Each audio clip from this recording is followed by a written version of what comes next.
চলে আসলাম একটা ইমার্জেন্সি কাজে। ঢাকা থেকে ঈদে ওনাদের মেহমান আসবে, কিন্তু মোটরে পানি উঠতেছে না।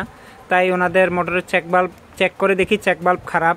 আগে চেক বাল্বটা ছিল বাংলা লোকাল চেক বাল্ব, কলা চেক বাল্ব, এক একজন এক এক নামে বলে। ওই চেক বাল্বটা চেঞ্জ করবো। আর পাইপটা ছিল ওয়াটার গ্রেড।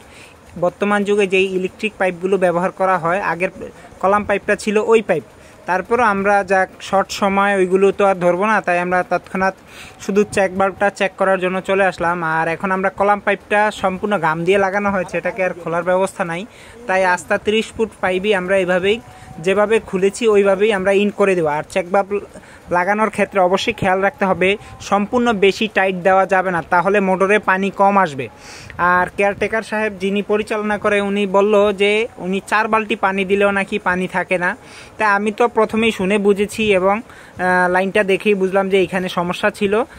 বাস আমরা চেক বাল্বটা চেক করার সাথে সাথেই পেয়ে গেলাম যে চেক বাল্বের সমস্যা। চেক বাল্বটা ইন করার পরে আমরা একটু প্রথমে পাম্প করে পানিটা উঠিয়ে নিই। এভাবে পাম্প করে পানিটা উঠিয়ে নিলে পরবর্তীতে মোটরে আর পানি বেশি দেওয়া লাগে না, খুব দ্রুতই কাজটা সম্পন্ন হয়ে যায়। তারপর আবার কিছুক্ষণ ওয়েট করে আমরা লাইনটা যে পানিটা ঠিক থাকে কিনা, না আগের মতো আবার নেমে যায়, ওইটা একটু চেক করে নিলাম। আর আলহামদুলিল্লাহ আমরা এই কাজগুলো, আমরা যেই কাজ শিখেছি এই কাজে আমাদের ছুটি থাকে না, বা ইমার্জেন্সি হলে বা হাতের নাগালে হলে তো ইমার্জেন্সি কাজগুলো করে দিতে হয়। যে কাজ না করলেই নয়, ওই কাজ তো আর অপেক্ষা করে রাখা যায় না, ছুটির দিনও কিছু করার নাই। যাই হোক আলহামদুলিল্লাহ, তারপরেও তো আমাদের কাজ বা কাস্টমারের চাহিদার দিকে আমাদের সকলেরই সবসময় গুরুত্ব দিতে হয়। আর এই বাসায়ও আমার এক পরিচিত, প্রায় অনেক বছর যাবত আসা হয় না, 20-25 বছর, আমার এক স্কুল টিচারের বাসা ছিল এটা। আর স্কুল টিচার উনি মারা গেছে, দোয়া রইল ওনার জন্য। খুবই ভালো ছিল ম্যাডাম, ওনার কাছে আমি প্রাইভেটও পড়তাম এই বাসায়। দেখেন আমি প্রায় 22-23 বছর আগে এই বাসায় আসছি, তখন এইভাবে কাঁঠাল মাটির মধ্যে দেখতাম। এখনও আসছি, সেম গাছগুলোতে এখনও মাটিতে কাঁঠাল পড়ে আছে। কাঁঠাল পড়ে আছে বলতে না, কাঁঠালগুলো এইভাবেই ধরে ওনাদের গাছে, একেবারে মাটির নিচে।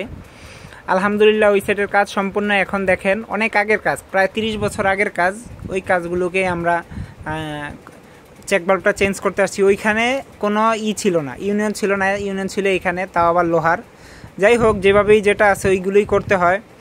আর ঈদের ছুটিতে বাড়িতে মেহমান আসবে, মোটরে পানির ডিস্টার্ব করে এবং টুকিটাকি কিছু সমস্যা ছিল, ওই সমস্যাগুলোই সমাধান করতে হবে। ঈদের ছুটিতে সবাই বেড়াতে আসবে, ওই সমস্যাগুলো সমাধান করার জন্য আমরা চলে আসলাম আলহামদুলিল্লাহ।